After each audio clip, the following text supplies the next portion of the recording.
이런 질문 생각해 보신 적 있습니까? 목사가 없는 교회도 교회라고 할 수 있는가? 또 이름도 들어보지 못한 그런 군속 교단의 교회들도 과연 건강한 교회라고 할 수 있느냐? 그리고 대부분의 성도들이 다른 교파의 어떤 예배나 신앙생활을 경험을 해보셨는지 모르겠는데, 어떤 교파들, 어떤 교단들은 예배의 어떤 성격과 방식들이 많이 차이가 납니다.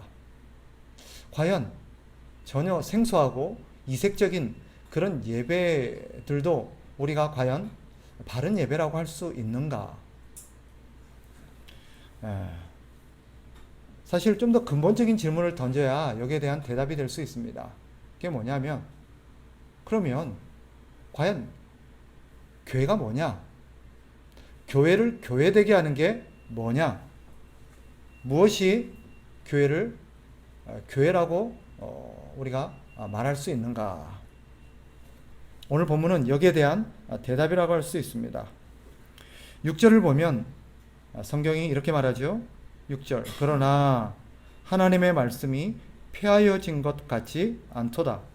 이스라엘에게서 난 그들이 다 이스라엘이 아니요. 성경은 이스라엘에게서 태어난 자들이 다 이스라엘은 아니다 라고 말하죠. 그러면 질문이 이겁니다.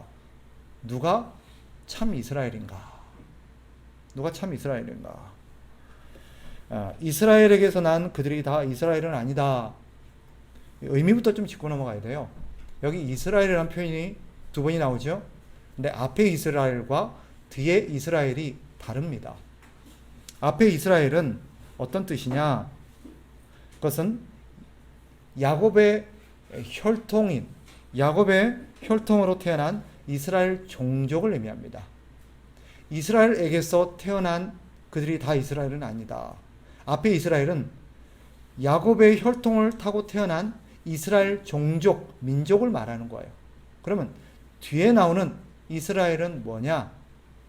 그들은 하나님의 선택을 받은 하나님의 참된 백성을 지칭하는 표현입니다. 즉 아브라함의 혈통에서 태어났다고 다 참된 백성은 아니라고 말하는 거죠. 이스마엘도 아브라함의 아들입니다. 그런데 하나님은 이삭만이 참된 아브라함의 자식이라고 말해요. 이삭께서 야곱만 태어난 게 아니라 에서도 태어났습니다. 에서도 이삭의 자식이에요. 그런데 야곱만이 약속의 자녀여 선택받은 참 이스라엘이다라고 말합니다. 그럼 무엇이 참 이스라엘 되게 하는가? 무엇이 참된 하나님의 백성이 되게 하는가? 그것은 육신의 혈통이 아니라는 거죠. 그럼 무엇입니까? 하나님의 선택입니다. 하나님께서 선택한 자가 참된 이스라엘입니다. 또 다르게 표현하면 오늘 본문에서 표현한 것처럼 하나님께서 사랑하시기로 결정한 자예요. 그 사람이 참된 하나님의 백성입니다. 그러면 하나님의 선택을 받고 하나님의 사랑을 받은 자라는 것을 어떻게 알 수 있느냐? 그가 참된 이스라엘이라는 것을 어떻게 알 수 있느냐? 오늘 성경에 따르면 믿음입니다. 믿음. 믿음은 뭐냐? 다만 하나님의 존재를 인정하는 것을 의미하는 게 아닙니다. 하나님의 존재를 인정하는 것을 넘어서서 하나님의 말씀을 믿고 그 말씀을 따르는 것을 믿음이라고 말합니다.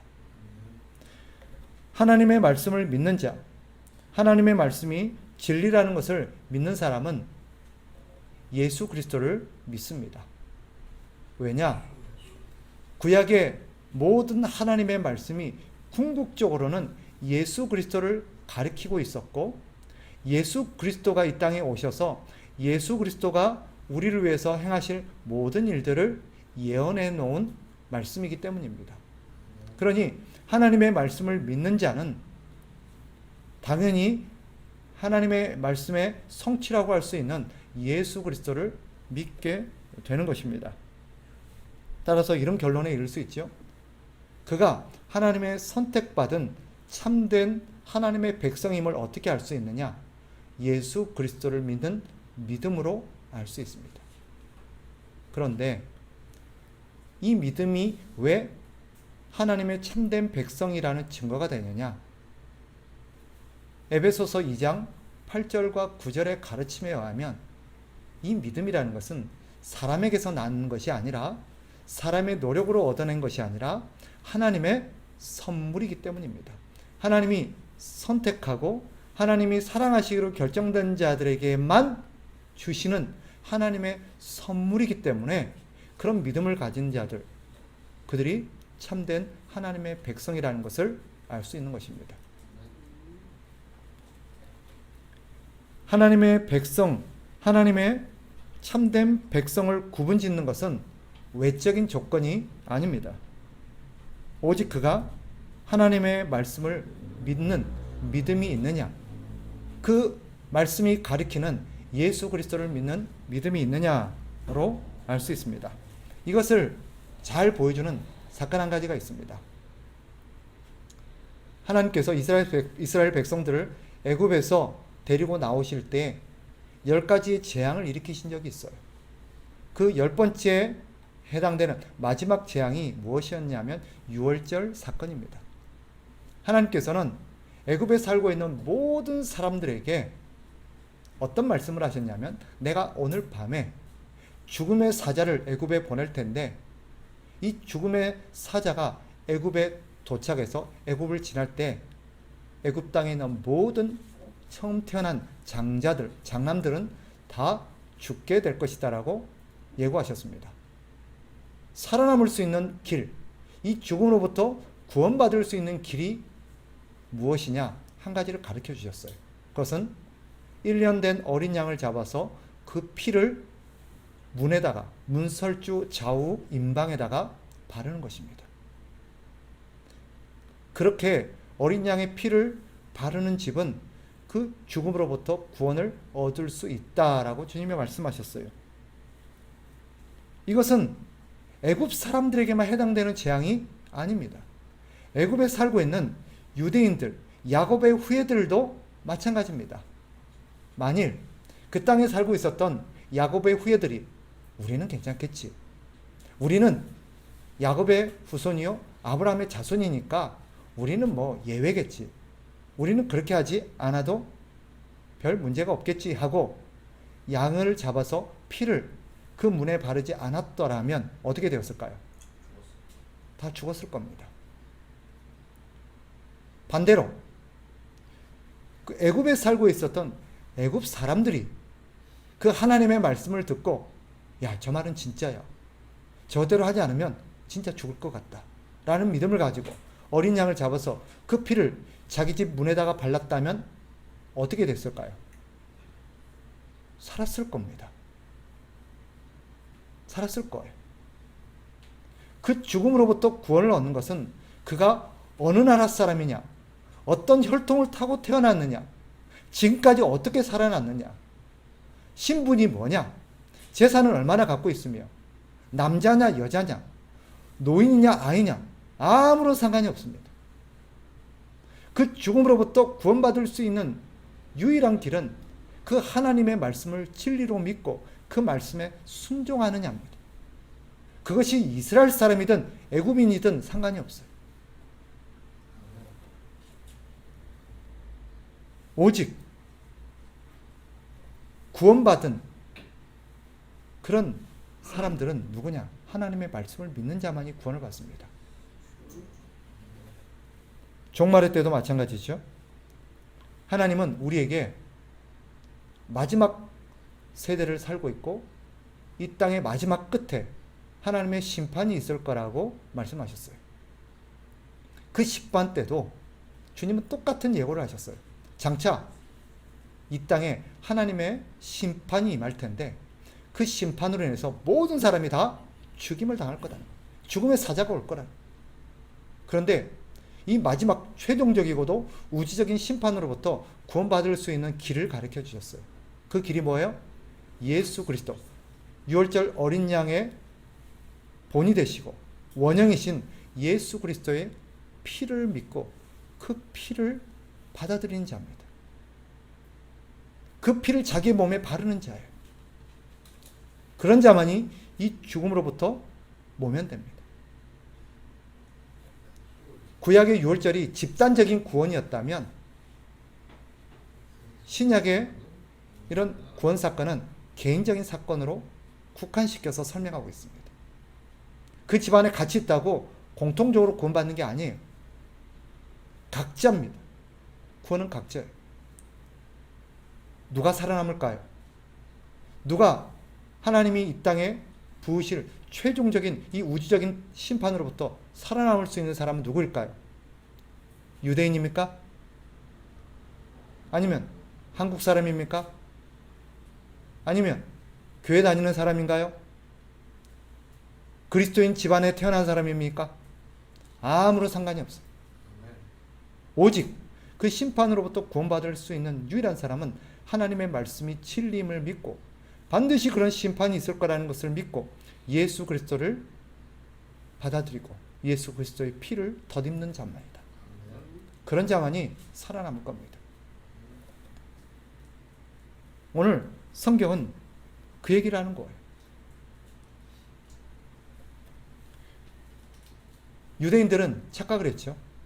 자신들이 유대인이기 때문에 아브라함의 자손이고 이스라엘이라고 불려지는 야곱의 후손이기 때문에 자신들은 당연히 재앙으로부터 살아남을 것이고 우리는 당연히 선택받은 하나님의 백성일 거라고 생각했어요. 뭐 때문에? 그 혈통 때문에. 그들에게 주어진 여러 가지 특권들 때문에. 그러나 하나님께서 참된 하나님의 백성은 누구냐? 그런 혈통이 아니라 외적인 조건이 아니라 오직 하나님의 말씀을 믿는 믿음. 그 믿음을 따라 예수 그리스도를 믿는 믿음이라고 말합니다. 오늘날 교회도 마찬가지예요. 무엇이 교회를 교회되게 하느냐? 하나님의 말씀을 믿는 믿음입니다.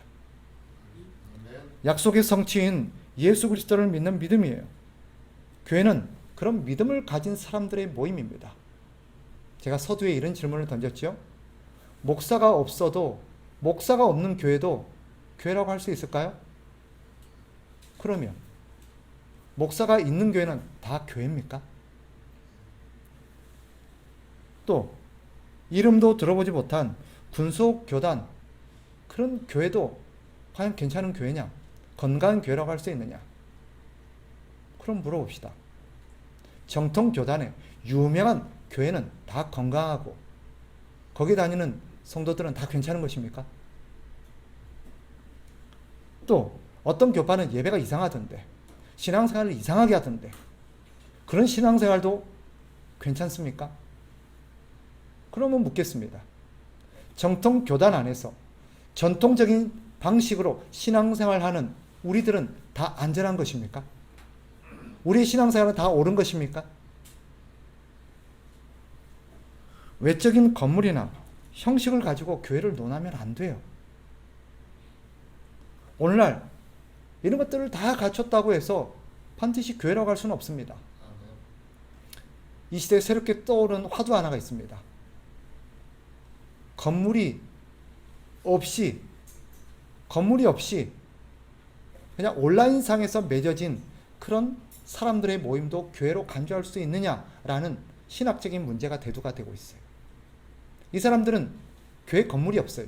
그냥 온라인 커뮤니티, 온라인 어떤 공동체에서 모여서 온라인상으로 같이 예배를 드리고 온라인상으로 헌금을 하고 온라인상으로 교제를 하면서 온라인상으로 사역을 해요. 심지어는 놀랍게도 그런 온라인 모임으로서도 나름대로 활동을 합니다. 선교도 하고요. 후원도 하고요. 여러 가지 자기들 방식대로 신앙생활을 합니다. 이들을 교회라고 인정할 수 있느냐? 교회라고 간주할 수 있느냐? 논란이 있어요. 여러분 어떻게 생각하세요? 교회 건물도 없고 서로 실제로 이렇게 오프라인상에서 얼굴을 대면하고 피부를 대하고 몸을 대하고 만나지 않고 온라인상에서 만나서 예배하는 이 모임, 이 집단을 교회라고 인정할 수 있느냐? 기준이 건물입니까? 아니에요. 그들이 교회가 될지 안 될지는 우리는 모릅니다. 그러나 분명한 사실 한 가지는 있습니다. 뭐냐? 만약에 그들이 하나님의 말씀이 진리임을 믿고 그분의 약속의 말씀의 성취이신 예수 그리스도가 유일한 우리의 구주요 살아계신 하나님이라고 믿는 무리로 모이고 있다면, 그들이 그런 믿음을 가지고 함께 모여서 비록 온라인이라는 방식으로 모여서 예배하고 있지만 그런 모임에 어떤 사람들의 공동체로 간다면 그들은 교회라고 볼 수 있습니다.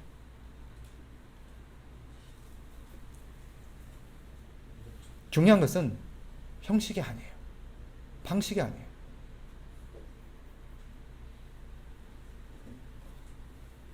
본질은 진리의 말씀을 믿는 믿음입니다. 사실 저는 더 우려스러운 게 그런 이상한 형태의 탈건물적인 어떤 형태의 교회 출현이 아닙니다.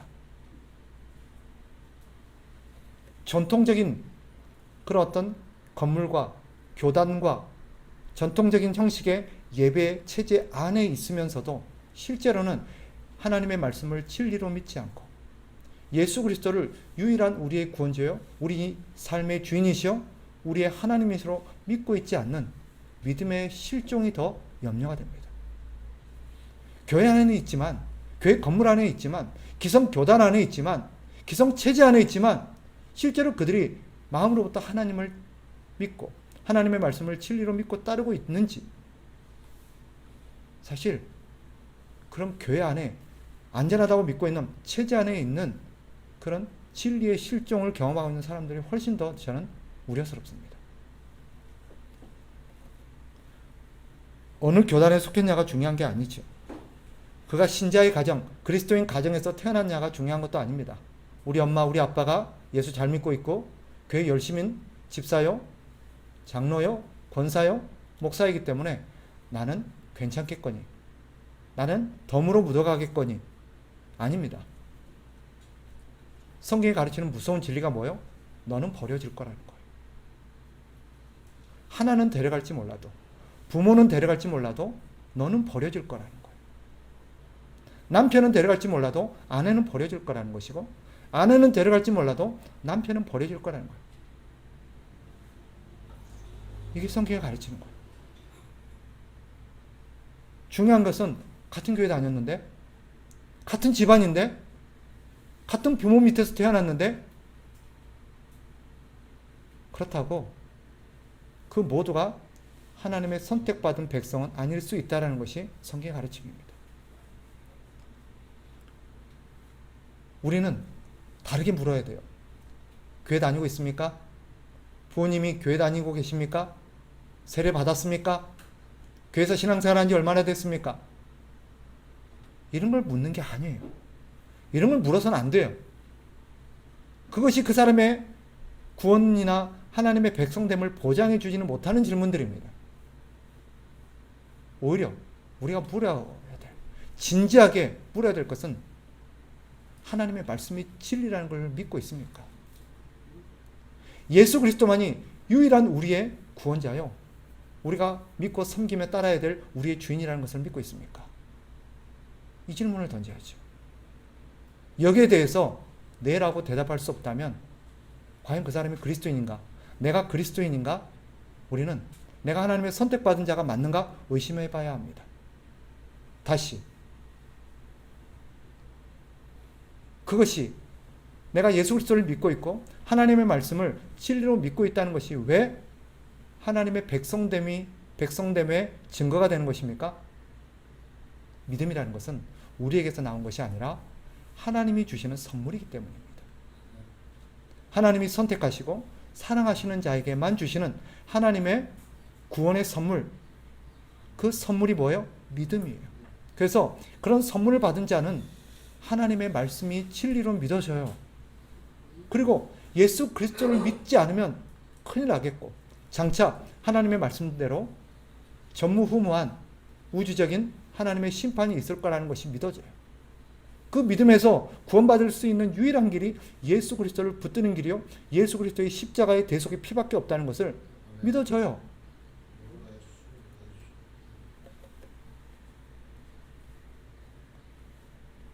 지금까지 목회를 하면서 많은 사람들이, 청년들이, 젊은이들이, 학생들이 저한테 찾아와서 물었어요. 목사님 어떻게 하면 믿을 수 있어요? 목사님 어떻게 믿었어요? 어떻게 믿었을까요? 여러분 어떻게 믿으셨어요? 아무리 고민해도 정답은 하나예요.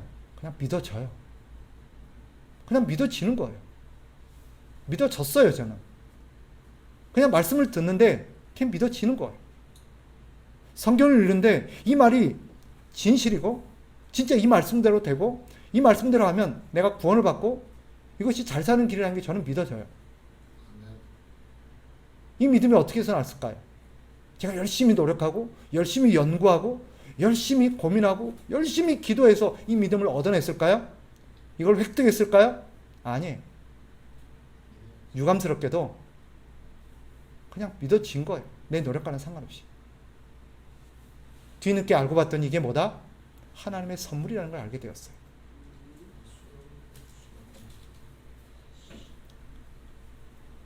아무리 정통교단, 큰 교회, 다양한 프로그램, 신자의 집안에서 태어났다 하더라도 예수 그리스도를 믿는 믿음이 없으면 신자가 아닐 수 있습니다. 그런 사람들의 모임은 그럴듯해 보여도 교회가 아닐 수 있습니다. 교회를 교회되게 하는 것은 예수 그리스도를 믿고 그분의 말씀을 따르는 믿음입니다. 그러니 우리 교회가 바른 교회인가, 우리 교회가 정말 괜찮은 것인가를 어떤 외적인 것 가지고 따지면 안 돼요. 우리 교회가 어느 교단에 속해 있느냐, 우리 교회가 교단에서 말하고 있는 전통적인 방식의 신앙생활과 전통적인 어떤 예식들과 절기들을 지키느냐, 그거 다 해도요 교회 아닐 수 있어요. 그거 다 갖춰도요 하나님 보시기에 저거는 교회가 아니야 라고 할 수 있어요. 반대로 우리가 보기에 저희는 우리 교단도 아니고 예배생활도 이상하고 또 여러 가지 우리가 보기에 우려스러울 만한 뭐 이상한 어떤 것들을 해요. 그렇다고 그것이 교회가 아니냐, 하나님 보시기에 오히려 거기가 진짜 교회일 수도 있어요. 물어보세요. 우리 교회는 정말 이름처럼 참된 교회가 맞습니까?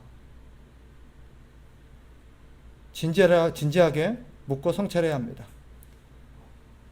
또 여러분 스스로에게 물어보세요. 여러분은 어떠세요? 우리 교회는 그렇다 치고 저는 우리 교회가 바른 교회, 정말 우리 주님 보시기에도 참된 교회라고 인정하는 그런 교회가 되기를 간절히 바랍니다. 그러나 그런 교회 안에 있다고 여러분들까지 자동적으로 다 참된 신자가 되는 것은 아닙니다. 별개예요. 여러분들이 우리 교회에 출석하고 있느냐, 등록되어 있느냐, 우리 교회에서 세례를 받았느냐, 그게 중요한 게 아니에요.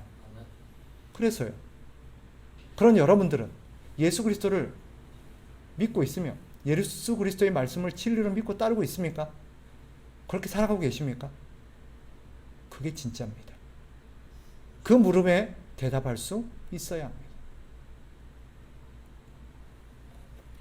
신자를 신자되게 하는 것은 하나님의 말씀을 진리로 믿고 따르는 삶입니다. 교회를 교회되게 하는 것은 그런 믿음으로 교회가 나아가는 것입니다. 그러니 다시 한번 이 자리를 통해서 우리 시대 때 교회가 뭘까? 진짜 하나님이 교회라고 말씀하시는, 성경이 말하는 교회가 무엇일까를 진지하게 묻고 우리 교회는 괜찮은 건가? 되물어야 해요. 또 성경이 말하는, 하나님이 말씀하시는, 하나님이 내가 선택한 자가 따로 있대요. 내가 사랑하고 있는 자들, 내가 사랑하기로 결정한 자들이 따로 있대요. 그가 누구지? 교회 안에 다닌다고? 그리스도인 집안에서 태어났다고? 일정한 어떤 형식적인 신앙생활을 한다고 그들이 참된 하나님의 선택받은 신자는 아닐 수 있다라는 것을 우리는 진지하게 생각해야 돼요. 그럼 나는 맞나? 나는 정말 하나님의 선택받은 자가 맞나? 뭘로 검증해야 돼요? 나에게는 말씀을 진리로 믿고 따르는 그런 믿음의 삶이 있느냐? 믿음이 있느냐? 물어야 돼요. 그렇지 않고 외적인 것에 의지해서 괜찮겠거니 하는 사람들은 나중에 큰 낭패를 볼 겁니다. 다시 한번 이 자리에 모이는 우리 모두가 진지한 이 물음과 고민 속에서 우리가 우리 자신을 다시 한번 재발견하고 우리가 과연 하나님의 백성인지 아닌지를 진지하게 살피는 기회가 됐으면 좋겠고요. 혹시나 천에 하나 만에 하나 내 마음속에 하나님의 말씀이 진리로 안 믿어지고 이 말씀을 믿고 따라가고자 하는 마음이 없다면 방법은 하나밖에 없습니다. 하나님 앞에 호소하는 거예요. 이런 믿음을 선물로 달라고. 그 길밖에 없습니다. 만약에 여러분들이 그런 하나님 앞에 호소할 마음이 있다면 적어도 나도 그렇게 살고 싶다. 나도 이것이 옳다고 생각이 든다. 라는 마음이 있다면 저는 참 다행스러운 일이라고 생각하고 그 사람은 하나님이 은혜 주시기로 작정한 사람이 아닐까라고 저는 조심스럽게 짐작해 봅니다. 그러나 아예 그런 마음조차도 없다면 그 사람은 참 불쌍한 사람입니다. 우리 가운데는 그런 사람이 한 명도 없기를 주의 이름으로 축복합니다. 기도하겠습니다.